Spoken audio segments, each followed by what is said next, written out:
Good morning. Thank you again. I'd like to call to order our regular board meeting of the Board of Supervisors for Tuesday, November 6, 2012. We will start with an invocation by Senior Pastor Dan Fairley of the Bethel Church, followed by the Pledge of Allegiance by Supervisor Haas. If you'd stand, please.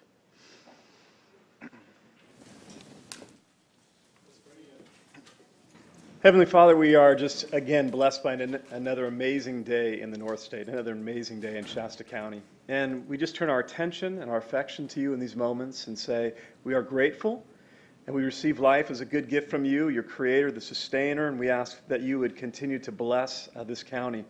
We just thank you for our citizens. We thank you for the way we've created a community that gives life, that lives in peace and justice. And we pray for our leaders as well, and we thank you for them, for their teams, and we ask that you would strengthen them, that you would grace them with an amazing wisdom, an amazing sense of righteousness and justice, an amazing gifting of leadership. We thank you that they have stepped into this leadership task, and they have said, we will carry this responsibility, and we honor them for that. Just pray that everything that happens here today just might be building towards a future full of life and hope, joy and love. In Jesus, in God's name, amen. Please join me in the pledge on this fine election day, very beautifully. I pledge allegiance to the flag of the United States of America and to the republic for which it stands, one nation under God, indivisible, with liberty and justice for all. Thank you, Pastor. Thank you, Supervisor Haas.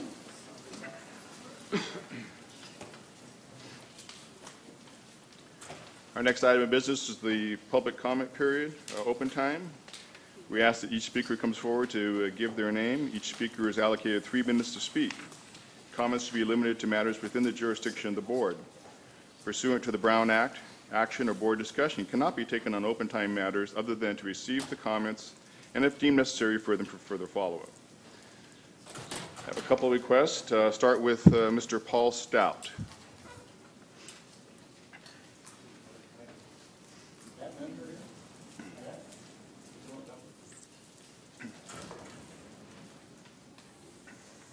A lot of you folks don't know that Mr. Stout, I'll have you come up to the microphone so we can all hear you. a lot of you folks don't know, but I know the supervisors do and Pat does, that we had a long road putting in water out there in the Elk Trail area in Jones Valley, 13 years, in fact, to get to this point, and it's come to fruition. And a lot of that work was done with the Elk Trail people. Pat heading up this thing, and his minions have done a lot of work, and I think we need to recognize Pat for that. So the first thing I wanted to do was get rid of this shirt. You can frame this or put it in my like me room, whatever you want to. Thank you. The other thing is that now this is sort of an engineering phenomenon. The plaque won't hold the thing, so you have to hold it. It's about 20 pounds. So, anyways, in recognition of that, let me read this to you. Presented to the Department of Public Works in recognition of a job well done during the pursuit of funding and construction of the Elk Trail Water Project, bringing reliable water to 188 homes. Pat?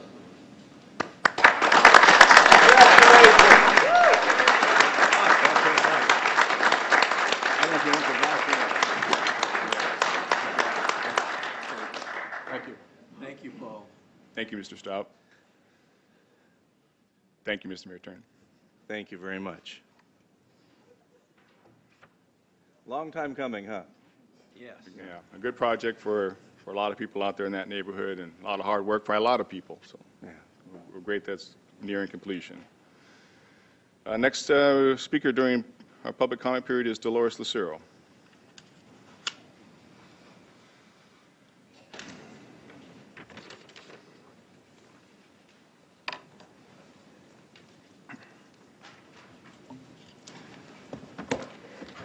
Good morning. My name is Dolores Lucero. I live in the city of Shasta Lake. The last meeting I attended here, I actually addressed the Board of Supervisors regarding Ms. Linda Hartman. And like I said, unfortunately, I want everybody to understand that I'm not trying to look for the negative. The negative has already been there. I'm just trying to make sure I bring it out to the citizens to make them aware of their certain laws that prohibits for public officials to hold and to do. So we need to make sure that we know where to look for those laws. And it's under the Attorney General. There's a lot of laws that prohibit public officials. Dolores, would you speak to us, please? A lot of public officials to basically hold positions. And the last time I was here, I did say that Ms. Linda Hartman holds 2 positions. And it does not always have to be elected. It has also could apply where they're appointed or usually is appointed when you appoint somebody, or or Ms. Linda Hartman goes look for a job, or anybody.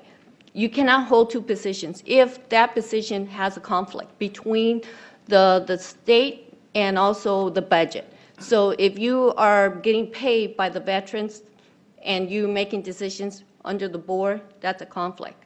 So I just want to make sure that we understand that I understand some of these laws, and not always you have to be elected. Okay, and I do have some concerns that there's other things that I brought to you that have not been addressed. A lot of laws have been broken, and I know you basically recommend for me to file a lot of complaints to the Attorney General, okay? But also, we have you as Board of Supervisors, that you represent certain cities, that your obligation is to represent the people. You work for us, not we work for you. So you need to start looking at the citizens and start protecting the citizens, and start making better decisions, because we are tired of these decisions are being affected on the citizens. And on top of that, also you're spending the taxpayers' money on suing, going after Mr. Osamo. That's my concern. You're spending our money. What are our concerns? Yes, Mr. Hawk. Yes, I'm speaking to Mr. Osamo. And I know you were involved with some conflict of interest. But I just think we need to start spending the taxpayers' money, and you need to spend it wisely, because we're all watching. And I think a lot of people are tired. They can't afford it. It's coming out of their pocket. They're working hard. We're going broke. So I just recommend that you start making better decisions for the citizens, because I think it's time for us to take control. Thank you, Ms. Lucero.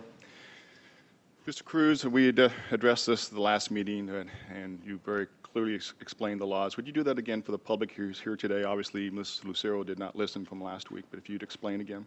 Certainly.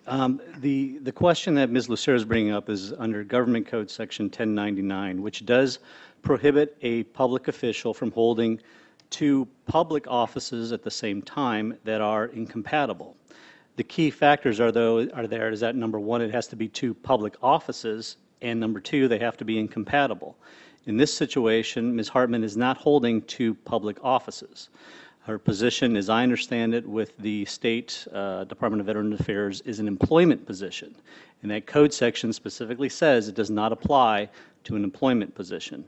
So in that respect, she is not unlawfully holding 2 public offices that are incompatible. Thank you, Mr. Cruz. And was there some research done on this prior to this occurring last year? Yes, Ms. Hartman had asked me to look into it before she took that particular position, to ensure that she was not going to be in violation of the law. Thank you. That's all the requests I have for public speakers at this time.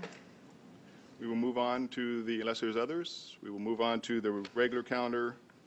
R1, consider recognizing the 2011-12 Shasta County Employee Safety Star Award winners. Ms. Schaefer?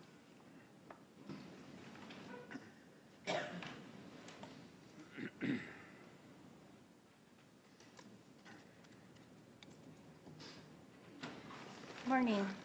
Good morning. We have a lot this morning, so work to make it quick.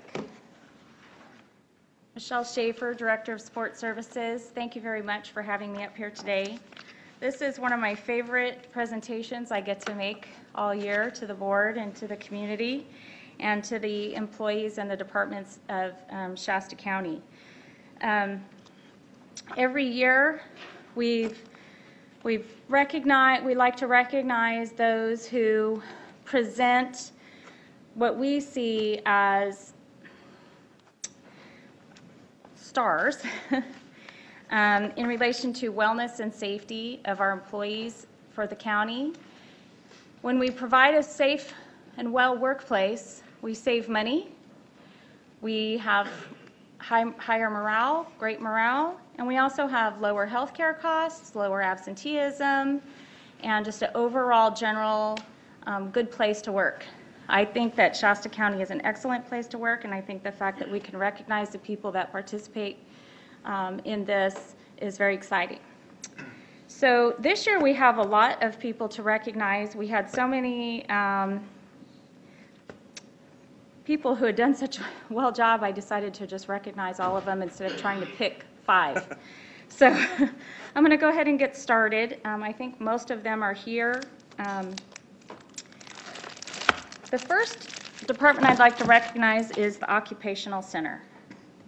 They have had the largest reduction by over 40% of on-the-job injuries in 1 year, which produced a reduction of workers' compensation costs of approximately $80,000. So I believe we have representatives. We have Dell Lockwood, Jane Work, and Melissa Janilevich. Hope they'll come up and accept this. And thank you so much for all you do. This is done by combination.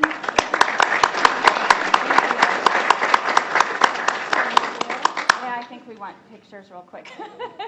Get right in. Yeah.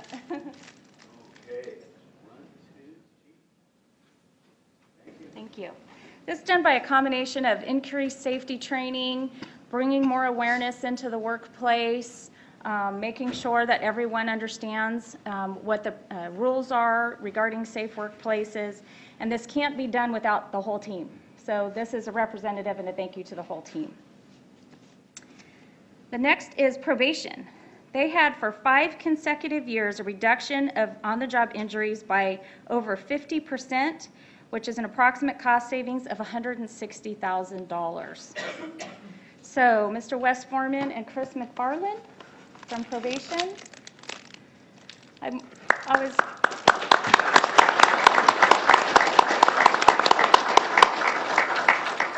We can't, the safety coordinators, they work with our department, risk management, and with the employees in the department, but we can't do any of this without management support. So that's why it's very important to recognize management, safety coordinator, and the department as a whole. So thank you very much.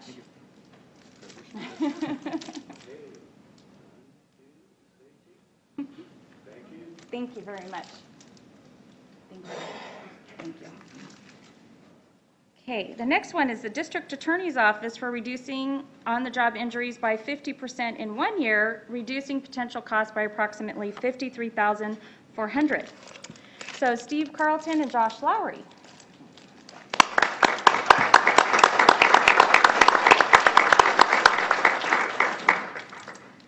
There you are. Thank you very much for all you do. Thank you very much.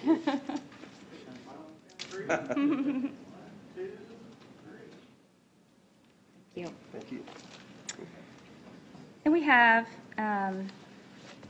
And then we have several other departments that have had no on-the-job injuries for 5 years. And some of these are departments that they all are departments that could potentially have that. So we have the Housing Department Community Action Agency, the County Administrative Office, Farm Advisor's Office, Resource Management Department, and Veteran Services Office that have no on-the-job injuries for the past 5 years. So for community action, if Richard Coons and Tricia Brendler.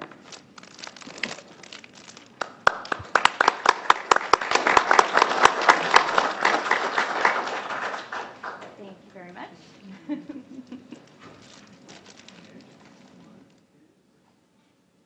Thank you. For the County Administrative Office, we have Larry Lees and Donna Diltz.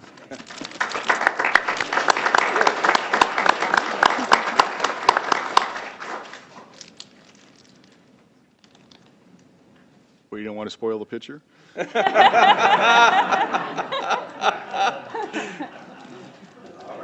This is why we admire you. Thank you very much. Thank you. That's good. Thank you, Larry. For Farm Advisor, we have Larry Ferrero.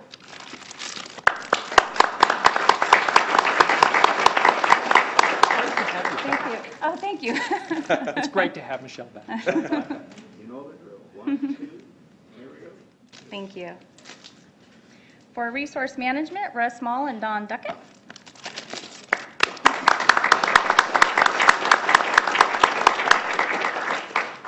Fell down on the way over. Oh, no.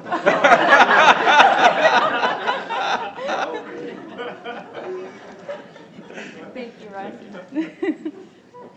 And for Veteran Service Office, we have Bob Dunlap and Celestina Trevor.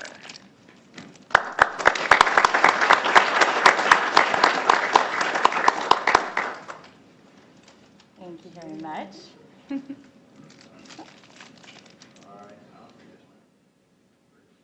Thank you. Thank you very much. Thank you. Okay. And then we also wanted to recognize those that had no on-the-job injuries for this past year. And the first department is County Clerk Elections Office. We know they are very busy, but they were going to try to send a representative. But we wanted to recognize Kathy Darling and Gabrielle Roche. I don't know if anyone was able to come. Probably not. We know where they are today. So we'll make sure they get their award. And then from County Counsel's Office, Ruben Cruz and Deborah Berger.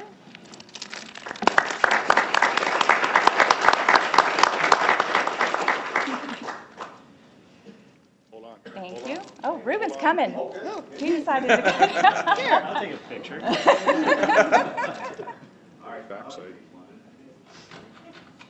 Thank you very much. Thank you. And then we also have the Public Defender's Office, Jeff Gordon and Vicki Baker. There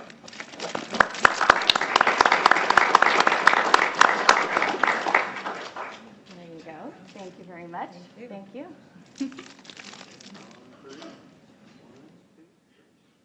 Thank you. For every on-the-job injury that we do not have, it saves approximately $13,000 per injury. So that is why it's so important to recognize those. And it doesn't mean that they are providing a very safe workplace, and we just continue to do that. We've decreased our on-the-job injuries over the last 4 years by over 50%, and we hope to keep going in that direction. So thank you. But I also wanted to recognize a few individuals because they are the ones that in my department and one of the other departments really provide the support for everyone with the education, the trainings. We make sure that all of our policies and procedures are up to date. Cal OSHA and federal OSHA require a lot of us.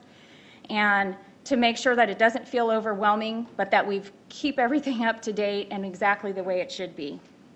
So I want to recognize Tammy Fry. She was our risk management assistant for the last 5 years. She's now in purchasing. She's not here today, but I wanted to make sure that I recognize because she's very instrumental in communicating with the departments.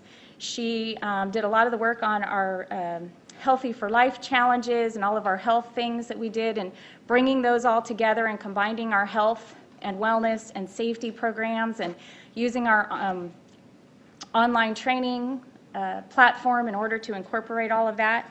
So I wanted to make sure that Tammy Fry was recognized for all of her hard work that she had given over the last 5 years for this program. So thank you for that. She's not here this morning, but I'll make sure she gets that plaque. And then Sherry Brooks from Public Health. Did she make it today? We tried to do that. Oh, there she is. Tried to surprise her on this one. Sherry Brooks is our wellness, one of our wellness coordinators from Public Health. But she's, again, been very instrumental in our safety and wellness program coming together. And we've seen, I'll be presenting some statistics a little bit later this morning that shows what bringing those two things together have been able to do for this county. So I wanted to make sure to recognize Sherry Brooks also.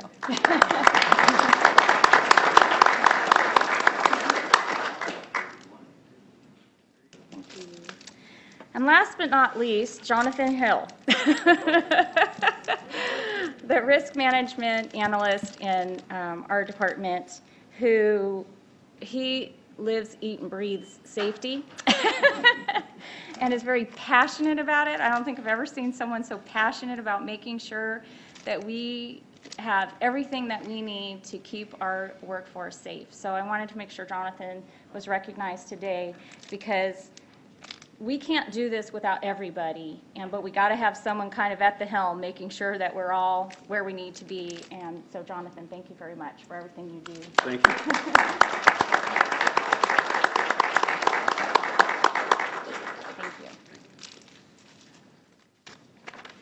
So again, thank you. I always enjoy being able to present those.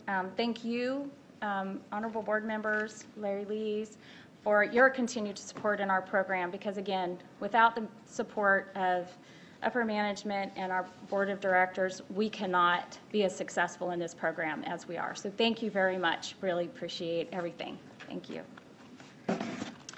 Thank you, Ms. Schaefer. I can say on behalf of all the board members, we may set some goals and policies, but certainly it's the employees and the staff who carry those out and make sure that the training is done and the policies are followed. And just the reminders to people to be careful when they're out there working. Obviously, we don't want any of our employees to be hurt, and we're very pleased to see that we're doing so well in reducing those injuries. And so thank you to your staff, and thanks to all the employees who are doing such a great job. Thank you.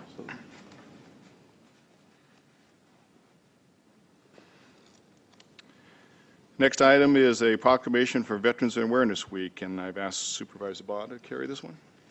Thank you, Chair Modi. This is an honor to make this presentation on behalf of the Shasta County Board of Supervisors, a proclamation for Veterans Awareness Week, November 6 through 12, 2012. Whereas the people of Shasta County have great admiration and the utmost gratitude for all the men and women who have selflessly served their country and this community in the armed forces in order to protect and preserve the freedoms enjoyed by our community and all Americans. And whereas freedom is not free, veterans have paid the price by leaving their families and communities and placing themselves in harm's way for the good of all. And whereas many citizens of our community have given their lives while serving in the armed forces, and whereas the contributions and sacrifices of the men and women from Shasta County who serve in the armed forces have been vital in maintaining the freedoms and the way of life enjoyed by our citizens. And whereas during Veterans Awareness Week, all levels of government and private citizens come together to honor and recognize our veterans for the great sacrifice they have made defending freedom, and pay deep respect to those who have made the ultimate sacrifice. Now, therefore, be it resolved that the Shasta County Board of Supervisors hereby proclaims the week of November 6 through 12, 2012 as Veterans Awareness Week in Shasta County, urging all citizens and government leaders to honor the sacrifices made by our veterans and their families, and to pay homage to the men and women who have given their lives defending and preserving our way of life. Now, therefore, be it further resolved that this year's proclamation is presented to the Cuttlefish Base of the United States Submarine Veterans Incorporated. This is signed by Leonard Modi, Chairman of the Shasta County Board of Supervisors, this date, 2012, and I would move approval. Second. Moved and seconded. Any further discussion? All in favor, please say aye. Aye. Aye. Motion carries. Thank you. Mr. Dunlap. Chair Modi, members of the Board of Supervisors, thank you so much for honoring our veterans by this proclamation. On behalf of all veterans in Shasta County, I think I can tell you that we appreciate this gesture. It's my privilege as the department head of the Veteran Service Office to identify an organization who encapsulates the feelings of veterans, who represents veterans by their very actions. And this year it was an easy decision, as it is in all years. But when you go to a school program where the children honor our veterans, the blue vests are there. When you go to a Veterans Day ceremony, the blue vests are there. When it's a fundraiser to help our veterans in need or just to honor our veterans, the blue vests are there. when we lay to rest our honored dead in a veteran cemetery along the procession route, the blue vests are there. The cuttlefish base are always representative of the highest traditions and honors of our veterans, and I couldn't think of an organization who would accept this more proudly and with great honor than the cuttlefish base. It's my privilege to thank you for honoring them by providing this proclamation to them. Thank you.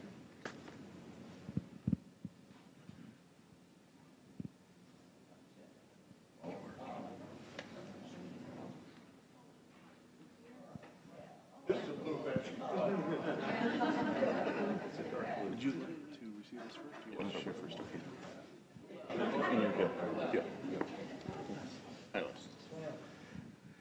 Ladies and gentlemen, especially considering, as Chair Modi first stated earlier today, this is the day that we go to the polls and we vote, and that's a privilege that we have, and we can only say that we have it because of those who have stood strong and proud, and even for those who have given their lives, as we mentioned in this proclamation.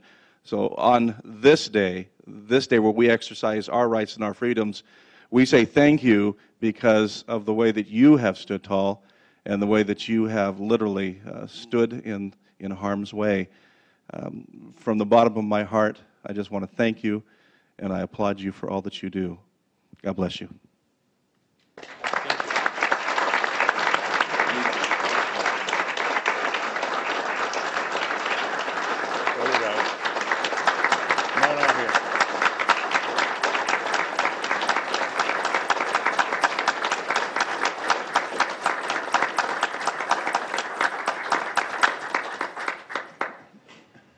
This is a somewhat small contingent of our base. These are the guys here in Shasta County that do a lot of the work. They're out at the cemetery on a weekly basis. They show up at all the functions, and they're kind of the power of the outfit. I'm an outsider. I'm from Chico. Sorry about that. But I did notice coming in, going over the bridge, I've seen it before, and I particularly noted it today, Shasta County, and right under Shasta County, we honor our veterans. Amen. And you do, and I've seen it over the years. And for that, I salute all of you. Thank you. And thank you very much. Stay there for just a second. We're going to ask you to come around. And Absolutely. grab a couple pictures real quick.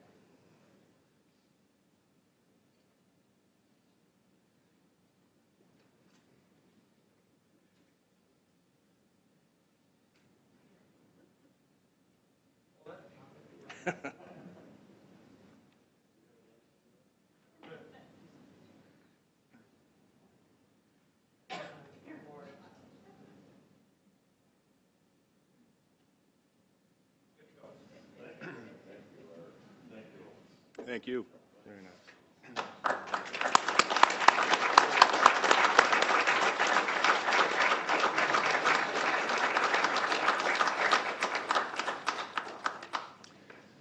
And finally, since this is Veterans Awareness Week, I'd like to ask that any other, or all veterans actually, that are in, if you'd all stand, so we could recognize all of our veterans that are in the audience today.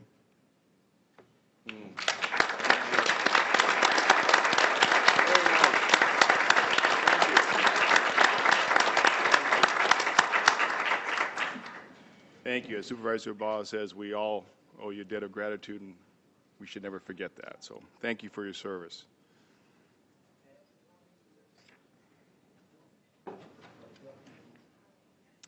The next item is considering a certificate of recognition for the Veterans Day Parade in Shasta Lake City. Supervisor Hartman. Thank you, Chairman Modi.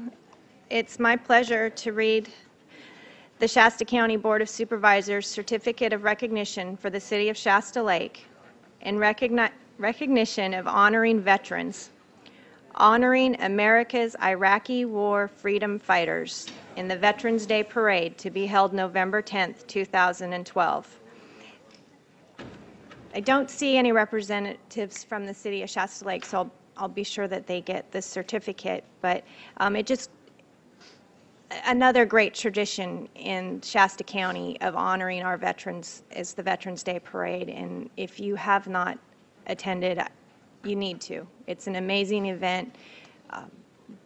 The City of Shasta Lake, the Shasta Lake Lions Club, and so many other organizations work, year-round to put on this event and honor our veterans, and it's greatly appreciated, and I'm pleased to be able to have the certificate, and I'll take it to the city.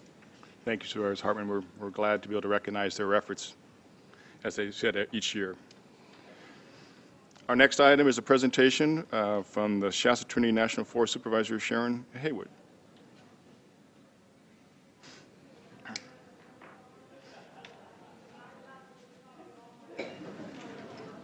Thank you. Good morning. My name is Sharon Haywood. I'm the Forest Supervisor on the Shasta Trinity National Forest. Good Chairman morning. Modi, Thanks for members coming. of the board. I wanted to give you a brief update, if I may, of a project that we have worked on at some length, starting to a large extent with this report, which your Public Works Director, Pat Minturn, prepared. Gave a wonderful PowerPoint in terms of roads that were primarily within Shasta County, but some eventually going into Trinity County, Siskiyou County, and Tehama County, and asking that those roads be considered for OHV use, something that we call mixed use. At the time they were proposed, they were what we call maintenance level 3, and if our studies and analysis would indicate that they could be maintenance level 2, that would result in what we call mixed use. So passenger cars and off-highway vehicles could use those roads at the same time. I have made that decision yesterday, and I have copies of that decision for the board. You will also be getting a letter with a link, because everything we have put the decision and all backup information on the web. So the letter that you will receive in the next few days will give you a link to this decision, which you're getting a copy of, as well as backup information on that. I can't reiterate enough the just outstanding working relationship that we have had with Mr. Minturn and your staff. I give great credit to my staff, Al Olson. I think Alan Olson, who's the Deputy Forest Supervisor, and Mr. Minturn were both the point people for this, but it was just a really good working relationship. And the decision basically will make not quite 100 miles, 98.55 miles of road will become maintenance level 2. So that's an addition pretty much of all the roads that are in here. That's an addition of right about 100 miles for mixed use, for off-highway vehicle use. And those roads obviously connect with other roads, and we estimate that additional loops, et cetera, that are created, if you will, or made available to off-highway vehicles are another 200 roughly miles that folks will be able to enjoy. We will do obviously changing of signs. We will do some clearing of brush because we had safety analysis for all of the routes. We will continue to do some monitoring of use, et cetera. We'll have educational campaign with our law enforcement so people know what is appropriate and what is not in terms of use of the roads. I know you all are very familiar with the roads, so occasionally when there is heavy logging use, there may be temporary restrictions, afternoon, day use, whatever, for that period of time. But this is just one example of where we can work together, we can come to some agreement on. I know that we will not always come to agreement with all members of the public that you represent, but where we can come together, this is a dynamic process. Roads will be maintained in different ways throughout the time. We will have some road closures. We have more than 5,000 miles of roads on the forest, as I think you know. We will have some roads created, maintained, constructed, but this decision, which is called the OHV Enhancement Project, will add right at 100 miles of road for off-highway vehicle use. Again, many thanks to you and your staff for working with us on that. And as I said, this decision was made yesterday. When I gave you an update before, it was just prior to us releasing a draft decision asking for additional comments. So we did get additional comments on this decision. This decision is not subject to appeal. So it can be effective immediately. And the decision is documented in the pages that you have in front of you. So it is not appealable. I would tell you that the majority of the comments that we got were pleased with the decision. They were in support of it.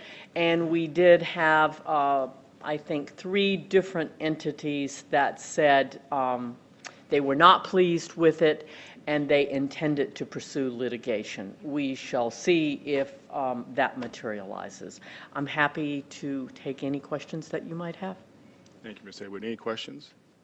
Oh, Mr. Baugh, Supervisor Baugh. Thank you, Chair Modi.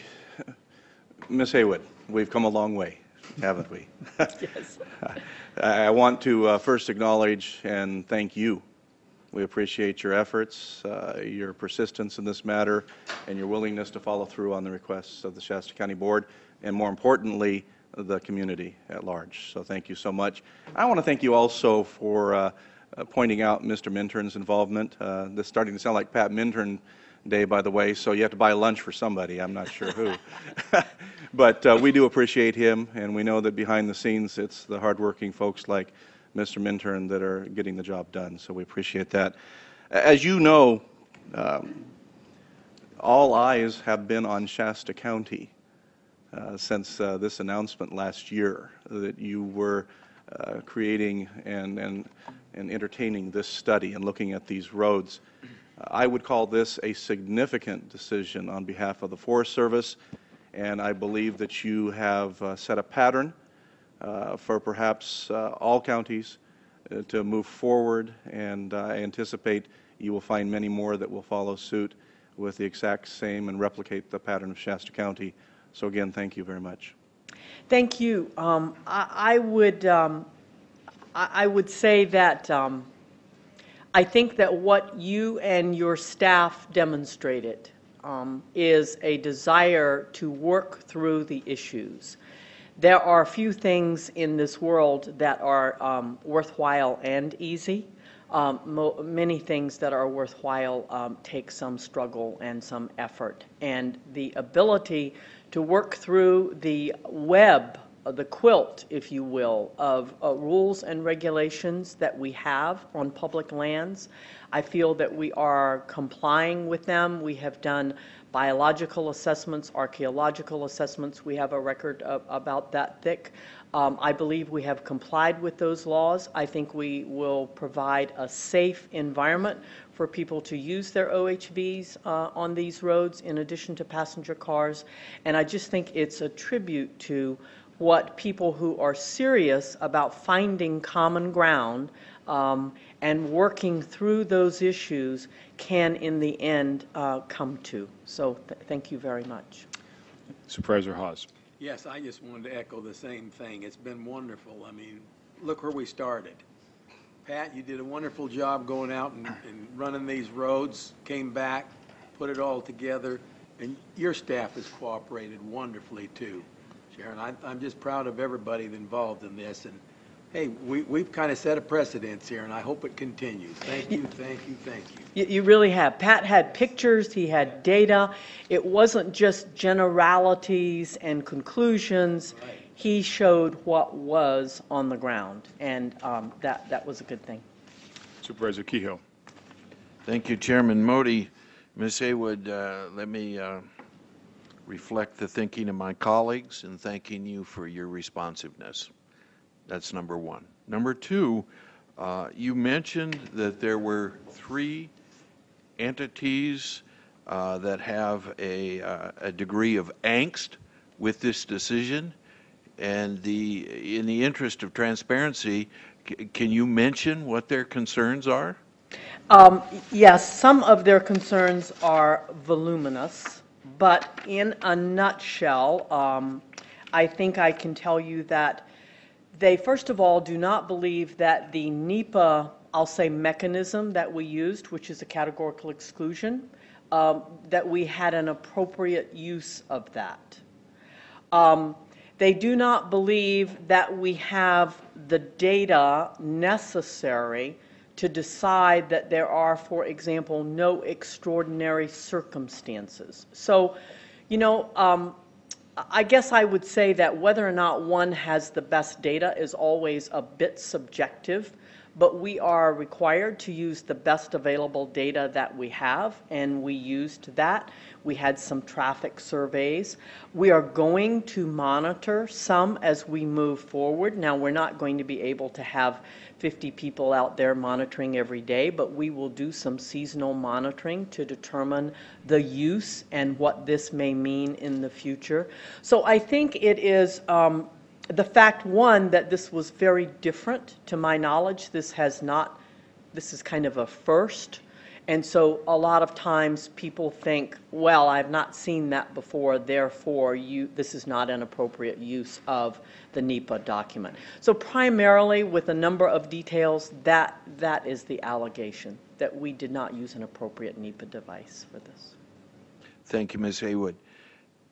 I have a suggestion for my colleagues rather than you. As you know, from time to time, this board has offered suggestions to you on how to run the national forest. And from time to time, we have different views on how that should be accomplished. But in this case, I think we truly appreciate your responsiveness to the work that Mr. Minturn and this board has done. So my suggestion to my colleagues is that we fashion a letter to the regional forester conveying to him our thanks to Ms. Haywood for the work she's done in this endeavor. And her staff. Very good. And staff. I think that'd be very appropriate. Perfect. Very appropriate. Supervisor Hartman. Thank you. I want to add my appreciation and thanks to you as well.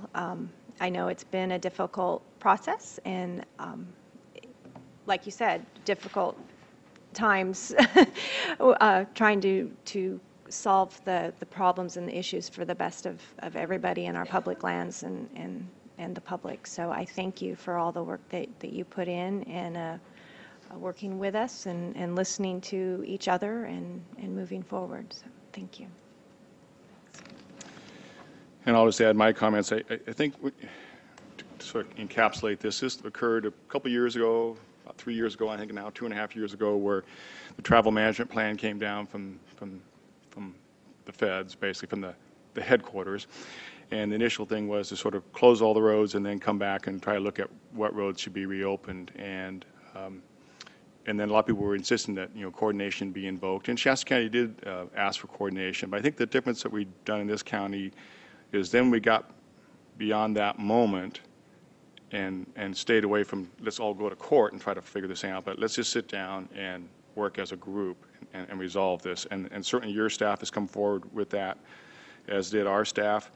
I think it was important to us that it's not just the OHVers that we were concerned about with the use of the roads, but also the hunters and the fishermen and the campers and the disabled. And so it was trying to make sure we keep our forests open as much as possible within reason for our citizens. And certainly you and your staff have come forward with those kind of proposals. You mentioned just under 100 miles of roads that are going to remain open. I think it's important to note, if I remember, Pat, the original figure that we looked at, the total roads we looked at was about 117 miles, I think, of total roads. So just to get a little bit of, point of reference for how many miles. It wasn't like, we start with 1,000, we ended up with 100. We started with 117, and we ended up with 100.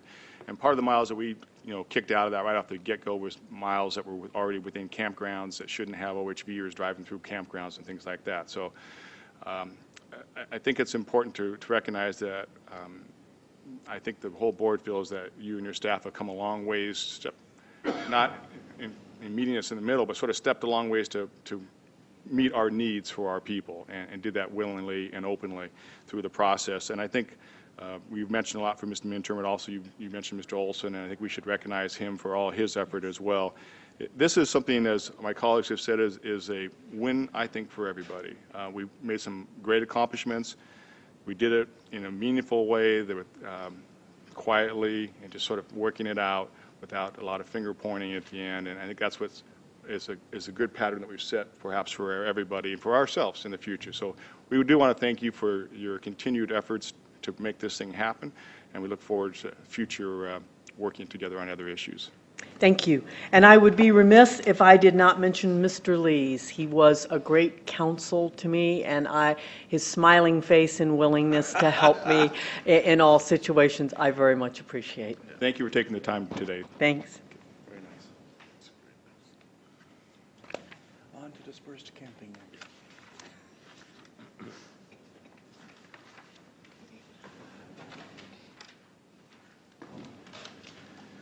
Moving on to the consent calendar. The following consent items are expected to be routine and non-controversial. They may be acted upon by the board at one time without discussion. Any board member, staff member, or interested person may request that an item be removed from the consent calendar for discussion and consideration.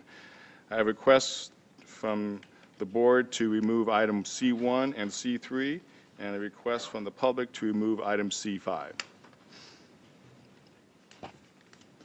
I'll move approval of the consent calendar as distributed to the board and the public. Second. Been moved and seconded. All in favor, please say aye. Aye. Aye. Opposed? Motion carries. We'll start with item C1. Thank you, Chairman Modi. C1 is an amendment to the Shasta County Code adding section 2.04.020 concerning using county funds for the training of supervisors-elect, and I am supportive of this, but I do have two questions.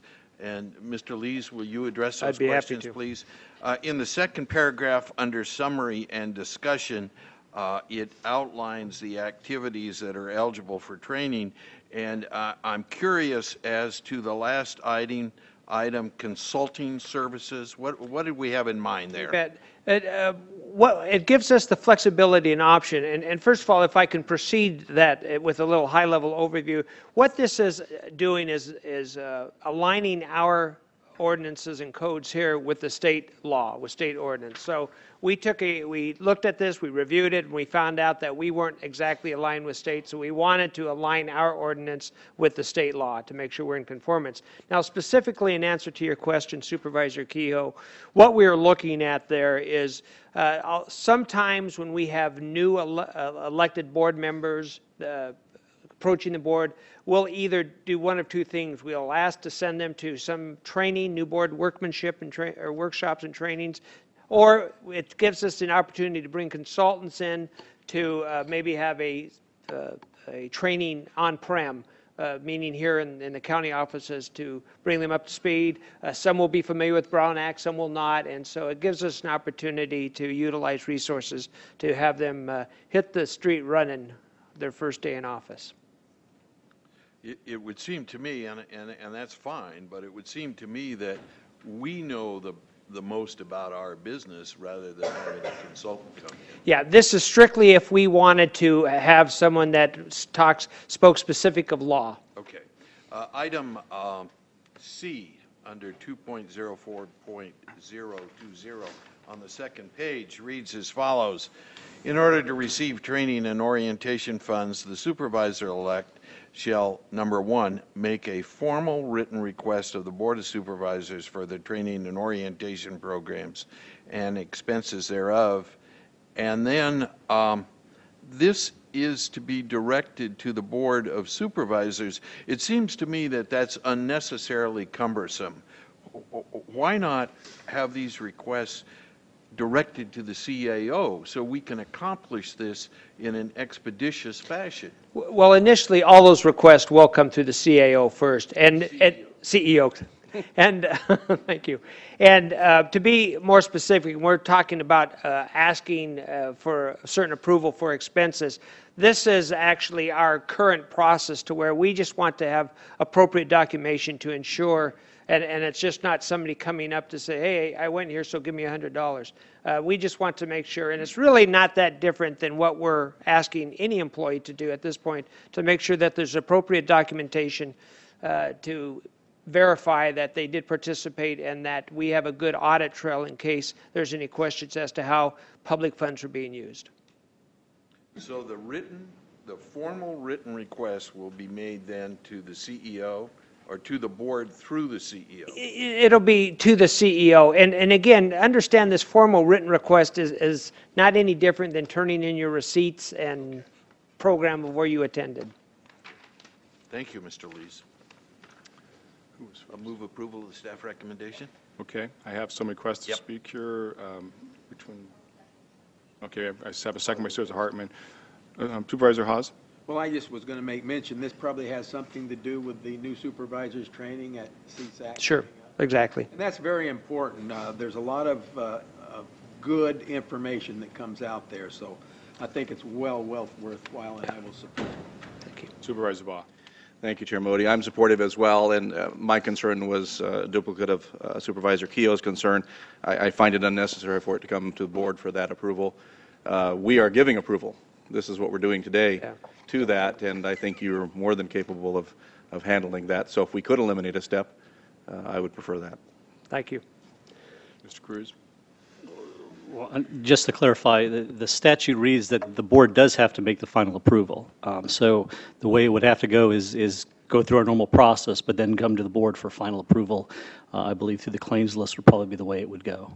So it could be after the fact, like we do with some of our other claims that we have? Yes, as long as the board issues the final approval. I think that, because I think the concern was if they needed to do it today and we didn't have a board meeting for 2 weeks, then do you have to wait? But I think that's okay. Any other discussion? Motion and a second. All in favor, please say aye. Aye. Opposed? Motion carries. Thank you. The next item is C3, the county claims list. Mr. Kehoe. Thank you, Chairman Modi.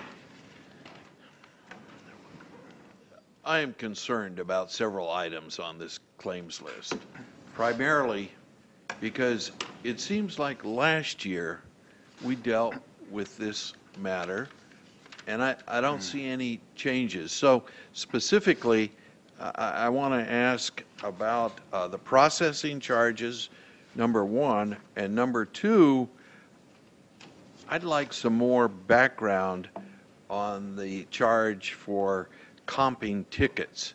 And I guess at some point I'd like to know if that's fiscally appropriate for us to be doing that. So, Ms. Regnell. Good morning, Chairman Modi, members of the board. Connie Regnell, Auditor Controller. These items are pretty much a repeat from last year's, and so they have been discussed in the past. I was looking to see if Mr. McFarland's here. I do not believe so. I do know that Megan Dorney from the CEO's office is willing to speak to these issues, and I believe she's had contact with Mr. McFarland. Thank you. Good morning, Chair Modi, members of the board, Megan Dorney, Administrative Analyst, County Administrative Office. Happy to answer your questions. Well, let me ask the obvious question. Why is this showing up again? I thought we've resolved these difficulties from last year. The processing charges, the Intermountain Fair, they enter into agreements with different meat processing companies to take care of the fair animals once they've been auctioned off. Both of the agreements had maximum charges, and the fair went over the maximum allotted amounts. And so that is why they are showing up on the claims list for the processing charges. I think where we're... Supervisor Haas wanted to interject here. These are pass-through charges anyway. The buyer pays this ultimately. I'm not exactly sure of the I've paid several exact mechanism. I mean, the fair does the contract, pays it, but when they collect the money for the animal, they collect this money back. So it's a pass-through charge, is what it is. The fair's not buying this for the customers, believe me. Right. This, just want to begin by saying that we've actually asked the fair director to be here to respond to these specific questions. And so I have not heard. Hopefully nothing significant is wrong. I don't know why he's not here this morning to respond to these. We'll follow up on that, of course. I think the processing charges, although that is an approved charge, it's because it went over the amount that they were originally projecting that it comes to the claims list. So I believe that to be an authorized and approved charge. It's just that they went too high, and that's why it's on the claims list. The real question to me is the other item, which is the comp tickets, which you're right, Supervisor Keogh, we had this exact same discussion last year, and we thought that the process would be followed this year. And I don't have an answer as to why it was not. Well, let me get, first of all, let me get back to the processing charges.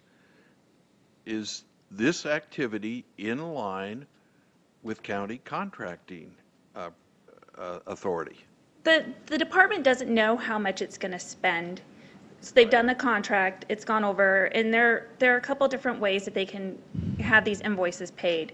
They can either come on the claims list, or the department can actually retroactively amend their contract to increase the compensation. That still, because it's retroactive, is going to come back to the board for approval. But those are the ways to have these. Or we could increase the amount of the contract initially based on our historical experience. Yes. And we wouldn't have to do this. All right, let's move to this, the fair comp tickets. What's going on there? The comp tickets are used by the fair to compensate the volunteers that help put on the fair. With the budget cuts that the fair has had in the last few years, they're utilizing volunteers more and more to help put the fair on. And so the comp tickets are a way to compensate the volunteers. Okay, I have two requests here. I don't know if Supervisor Hawes wants to jump in on this. Go ahead, Supervisor Hawes. Well, I believe the Lions Club, or at least have in the past, they do the beer sales. So all those people that come and work at the fair need a pass to get in, to go in and work. So it's along the line of what you said. It's people that are working there that get a comp ticket to go in, so they don't have to pay every time they show up to go work. You want to jump in now? Supervisor Ball? Sure. Thank you, Chair Modi. Just a little segue onto the processing charges. I agree with Supervisor Hawes on this one. The processing charges appear to be a good thing.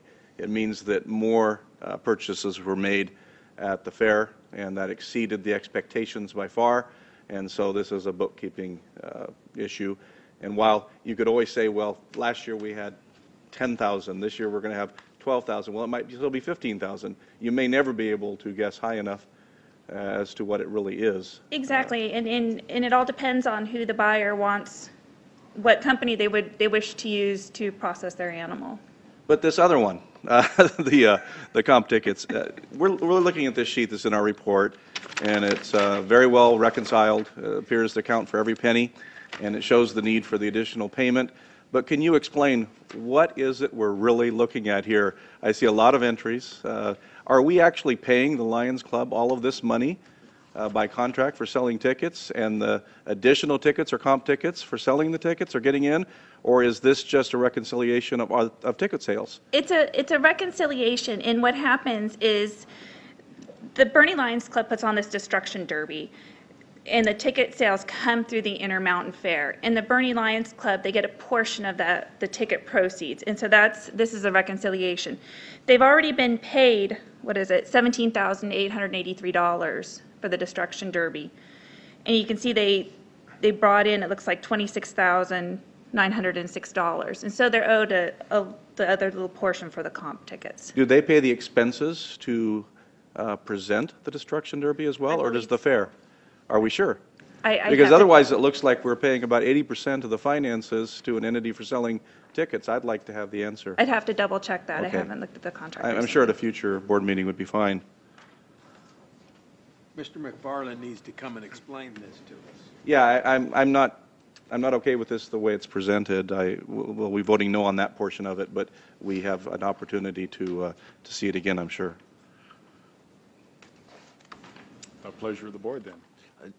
Chairman Modi, I'd also request that the county council look at the appropriateness of this type of transaction.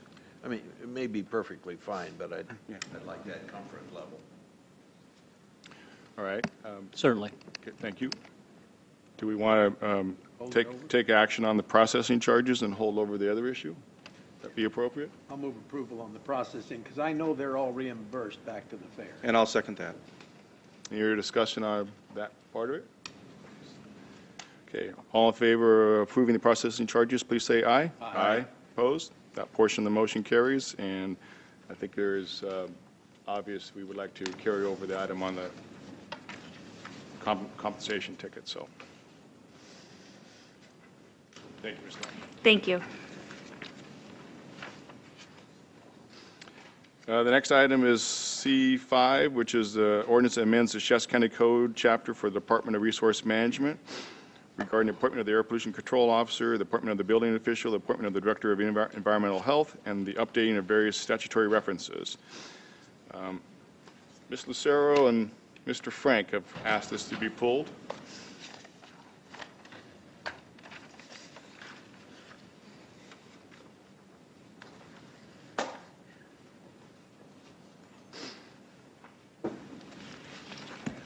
Dolores Lucero, City of Shasta Lake. I have a concern regarding this air quality control. It seems like, I guess, from the last meeting I also attended here, I think I heard you say something about the City of Shasta Lake. It's not part of this air quality control making decisions, so they basically passed up to be part of the board on making some of these decisions. That's correct. They opted not to be part. Okay. Well, I'm recommending that you kind of maybe hold off on this because we have 3 seats available for city council, and I do believe that other members will like to attend and be part of this because, as we know, you will have all the power and the control of making decisions on and appointing somebody. And I think the citizens should have somebody to represent them, not just the Board of Supervisors. So I'm recommending to hold off into the election until we see who gets on the council, because, like I said, I'm not too comfortable with this because we also have the Moody Flat issue, and that will be coming up soon, and I think that also will be falling into this. So if you're not willing to do that, then I'm willing to move forward to probably put a petition for, together and gathering 10% of those signatures because, like I said, the City of Shasta Lake needs somebody to represent the people and to look out for them. And this is not something we should be passing up. And like I said, tonight we'll know who's going to be on the council. And hopefully whoever it is, they do come forward and say they want to be part of this air quality control. Thank you, Ms. Lucero. Mr. Frank?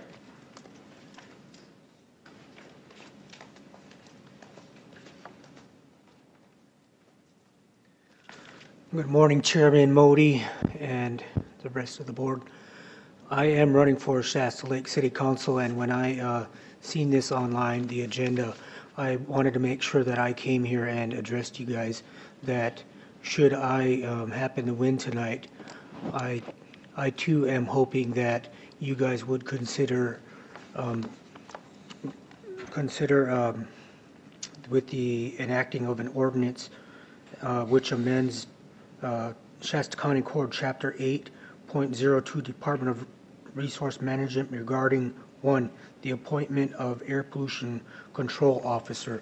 If you guys would be able to hold that off until a future date, because should I win, I would like to come here and express my opinions about what my constituents have felt. And right now they feel like they've been left in the dark because they did not know, a lot of them did not know that, hey, I didn't know there was an air pollution control board. When did that happen? And so the question is, who is on that board?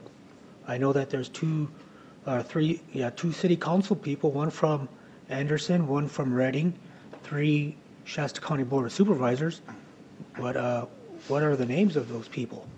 And the other question would be is on that. Number one, the appointment of the air pollution control officer.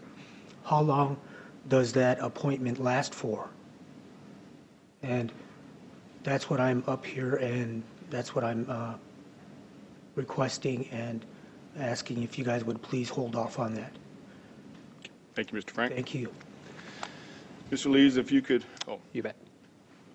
you would go first, Mr. Cruz, or want Mr. Lees go first? Well, I think I can answer some of the questions, and then I can let Mr. Lees respond briefly. There may be some confusion as far as the Air Pollution Control Board. The Air Pollution Control Board is in fact a separate entity, and this ordinance, though, does nothing as far as the Air Pollution Control Board's authority to appoint whomever it desires to be the Air Pollution Control Officer. It does have that right. What this ordinance does say is that if the Air Pollution Control Board may appoint the Director of Resource Management to be the Air Pollution Control Officer, and in that event, the provisions of this ordinance will apply, and the county will, in fact, be providing staff for that purpose. Of course, the Air Pollution Control Board may say, we want someone else. Then they would, of course, have to hire their own person and all the other things along those lines. So what's before us today does not determine the makeup of the Air Pollution Control Board? Correct. That is correct. This is not making up to determine the Air Pollution Control Board makeup today. Yeah. So Ms. Lees, if you would explain how we got to where we are today. That would be great. So again, there is confusion. Actually, this is the second reading of this ordinance change. We approached it a few weeks ago. And what this is doing is allowing the Board of Supervisors the greatest amount of flexibility so that we could have different individuals in different positions. And it just creates the flexibility. We could have one person doing it all. We could have different people, one planning, one air pollution. And so that is the purpose of this. When it comes to the makeup of the Air Pollution Control Board, if you recall, and just for the audience, I will remind the cities, I had met with the city managers where there was a discussion that took place about the potential of cities being a part and sitting on the Air Pollution Control Board. Perhaps we should tell them how long the Air Pollution Control Board has been around, because it hasn't been in the last 2 or 3 years. It's been 20 years or 30 years. Correct. Yeah, we've been in place for 20. Since 1974. So the Air Pollution Control Board has been around for 30 years, 40 years. So for those who aren't familiar with it. Right. It's a separate entity. It was implemented in the mid-'70s, and it has been, for the most part, the makeup has been the 5 members of the Board of Supervisors over those past 50 years, or 30 years, I guess. And so in talking with the cities, there was a level of interest expressed by the cities to have a member of their city council as a part of the Air Pollution Control Board. This Board of Supervisors accepted that, recommended that to go forward. And so we are actually doing that here in the next month or so. It'll be effective in February, but in meeting with the 3 cities, 2 of the cities wanted to have participation. That was the city of Reading and the city of Anderson. City of Shasta Lake chose not to at this time, which is a critical component. The city of Shasta Lake, or any city, could come back at any point. Once, and again, remember the ordinance that we're passing today has nothing to do with the makeup of the Air Pollution Control Board. But that aside, any city could come back at any point and say, you know what, we no longer want to participate with this. Or they could say, we want to now participate where we didn't before. So there's no time cutoff frame to say once we pass this, it can never be changed, because it could actually be changed the next month. And going through the proper process. So this does not isolate anybody. Once we make this Air Pollution Control Board final, it does not deem it that way forever. The reason that the cities looked at this very carefully is there's significant financial risk to being on the Air Pollution Control Board, that the cities would now have to start paying and participating, or at least increasing fees within their jurisdictions.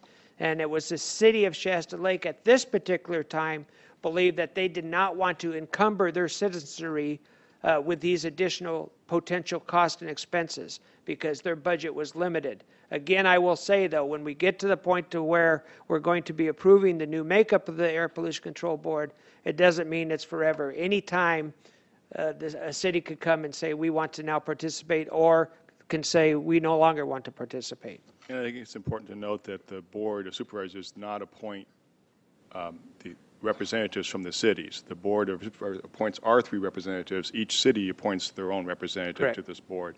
So it's not a matter of us approving which person from Anderson or Reading, or if the future Shasta Lake City wanted to be on it, the city council from Shasta Lake would do that. Supervisor Baugh. Thank you, Chair Modi. Frankly, I was surprised but pleased that any cities wanted to take on the potential financial obligations, as they could be substantial down the road. And I would not be surprised to see even the city of Reading or the city of Anderson jump ship when and if that happens, because the county has borne that burden for 35, 40 years or whatever the time is. Frankly, whoever's elected to this board, we already know that Ms. Giacomini has been elected, and whoever takes Supervisor Hartman's place, or whether Mr. Frank is elected to the Shasta Lake City, doesn't alter the need for the paperwork to be in place. 1 iota, it doesn't change a thing. Confusion about which board you're talking about is obvious. I move approval. Second. It's been moved and seconded. Any other discussion? Seeing none, all in favor, please say aye. Aye. Opposed? Motion carries. Thank you.